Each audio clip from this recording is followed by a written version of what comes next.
I spent years grinding, saving, and sacrificing to launch my own company. Opening night was supposed to be my moment. Lights on, doors open, a new chapter starting. Imagine pouring your soul, every last dime, into building your dream, only to stand utterly alone on opening night. My own family, the people I thought would be my biggest cheerleaders, bailed.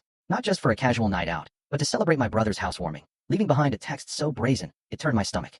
That night, sweeping confetti in my silent, brand new office, a bitter truth twisted in my gut. They hadn't just forgotten me. They had deliberately chosen to leave me behind. I was 29, and that office, man, it was my entire world. Every single detail, from the sleek glass walls to the fancy espresso machine in the kitchen, was a piece of me. It was supposed to be the grand opening of my company, a culmination, a huge turning point after nearly 10 years of relentless grind. But instead of laughter and congratulations, all I heard was the echo of my own footsteps. The catering trays sat full, except for the lonely plate I ate just to make it seem like someone enjoyed it. My name's Alex, and honestly, for as long as I can breathe, I've been the rock, the peacemaker, the one who always showed up. Birthdays, emergencies, even lending money when it meant I'd be eating ramen for a month. I was there. My younger brother, Ethan, though, he was always the golden child. Everything he did, no matter how chaotic, was spun as ambitious, charming, just Ethan being Ethan. When he dropped out of college after 2 semesters to find himself, Mom and Dad proudly announced he was an entrepreneur. When he burned through 3 jobs in a year, they just said he hadn't found his passion yet. Meanwhile, I quietly put myself through school, worked double shifts at a warehouse, and lived in a studio apartment that barely fit a bed and a desk.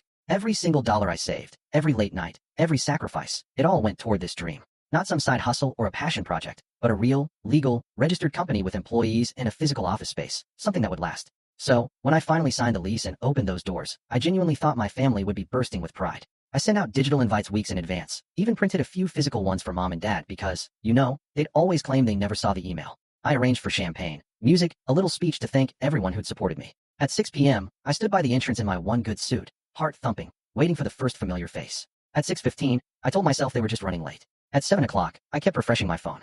Nothing. No calls, no texts. No, we're on our way. By 8 o'clock, I quietly told the caterer they could pack up the leftovers. I didn't cry. I just sat at one of the desks, sipping warm champagne from a plastic flute, staring at the empty lobby. The room echoed with every sound. All I could think was, after everything I've done for them, they couldn't even bother to show up for one night. Then my phone buzzed. It was a photo in the family group chat. Ethan and my parents, standing in front of a brand new barbecue grill, laughing, holding drinks. The caption read, "Housewarming success." I stared at it for a long, long time. No, sorry we couldn't make it.